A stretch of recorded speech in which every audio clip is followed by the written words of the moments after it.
Thanks for staying with us. We're going to start with the nation. Week's papers again. Because, all right, the nation. I have to open it. Federal government offers visa waivers to Eastern Caribbean states. Oh, really? I didn't see that story. Meeting Tinubu inspiring, says Nigerian student in St. Lucia. NDLEA central to action plan on drug control and crime prevention. PDP recognizes Anyanwu as national secretary. I'm looking for stories you guys stick to. I would do one term in presidency, says Obi. Reps query CCTV gunboat contingency allocation on Rivers 1.48 trillion naira budget. And no community too small to enjoy democracy dividends, Tinubu assures Nigerians. Okay, which story? We have the visa waiver. So, courtesy to the president who is visiting St. Lucia, holders of the diplomatic and official passport from Organization of Eastern Caribbean States may no longer need visas to travel here. So there are 7 members of this OECS. They are the Antigua, the Barbuda, the Commonwealth of Dominica, Grenada, Montserrat, St. Kitts and Nevis, and St. Lucia, and St. Vincent and Grenadines. So they will be able to come here without no wahala at all. Really? Yes. So that's fantastic. The president has proposed the establishment of a formal joint commission or political consultation agreement between Nigeria and this OECS, and it is aimed at strengthening structured collaboration across key sectors and enhancing historic ties between Africa and the Caribbean. So I know say that's fantastic. Slave retires him. So he broke this news while addressing a special joint session of the Senate and House of Assembly of St. Lucia at the ballroom. The Igbo is too much. Let me just keep it. Interesting. I met some friends from Grenada, so they can easily come to Nigeria now with this. Fantastic. Yeah.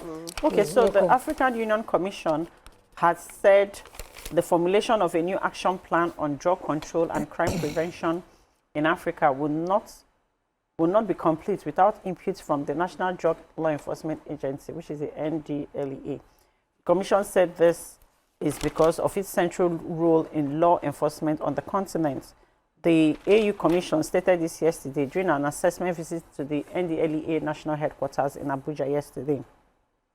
So during the visit, Dr. Kintola had said that they are here to understand the status of implementation of this continental action plan on drugs control and crime prevention, right? Because this would enable them to evaluate the African Union Plan of Action on Drug Control and Crime Prevention, which are taking them from 2019 to 2025. So they need to process your evaluation, because this process is going to take them from 2025 to the year 2026 to the year 2030.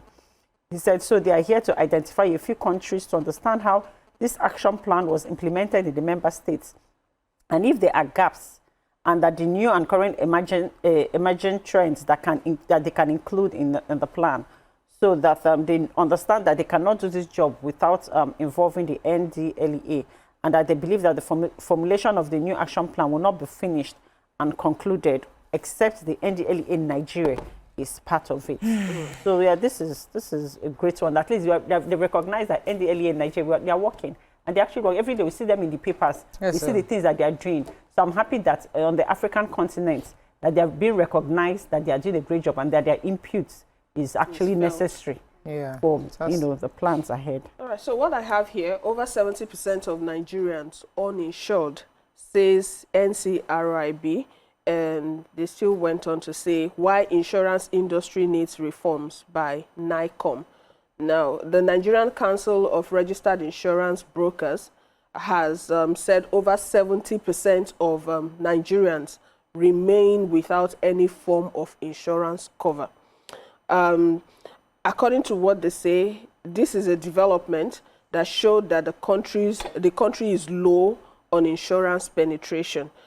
This was said when they had one of the events. The 13th Area Committee Chairman stated that the NICON needs reform so that they'll be able to protect consumers, boost innovation, ensure stronger financial foundations for insurers, and make insurance more accessible to millions of Nigerians currently outside the safety net.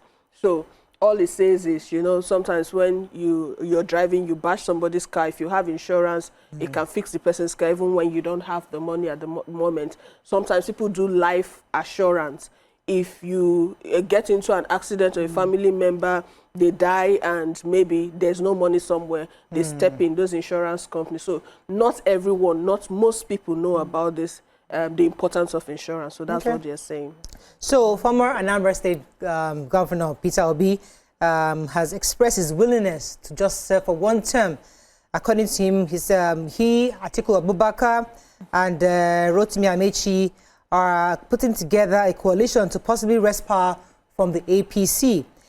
Speaking during a Twitter post on his page, he said any candidate from the South elected president in 2027 must be willing and prepared to leave office May 28th, 2031. That if the coalition hands him the ticket, he doesn't plan to stay there a day more than one term. If that happens office, in office. Yeah. And that's so moving on now to Daily Sun.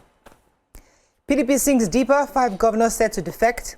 Kenyan court's verdict. IPOB urges Justice Omotosho to look into jurisdictional propriety of Kanu's extradition. Wike taking governors closer to FCT residents, says Tinubu. And let's find a story inside. I was offered $7,000 bribe by mate seeking access to bank services witness.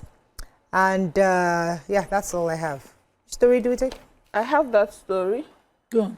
Okay. Because I have a very funny one. I'm thinking whether Okay, let me go after you. No, this one. Go ahead. I need to think it. Okay, I was offered 7,000 bribe by mate seeking access to bank server. That's what the witness said. A prosecution witness, Ajayi Michael Folasheye yesterday painted a picture of how he was allegedly offered $7,000, so not naira, bribe by his colleague who sought to gain internal access into their premium trust bank's internal system. Ajayi, who is the first prosecution witness, testified before Justice Alexander Woye of the Federal High Court, Lagos, in ongoing trial of Kehinde Odeyemi and Matthew Adeniyi Damilola.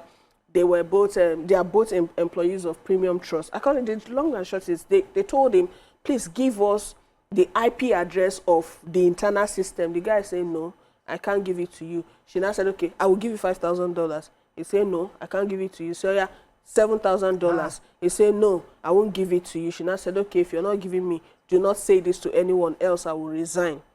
He had to now tell his superior. Wow. So there are still good people out there. $7,000 That's a is lot of money. whole lot of money. Let's go on a very short break. When we come back, we continue with our review. Stay with us. We'll be right back.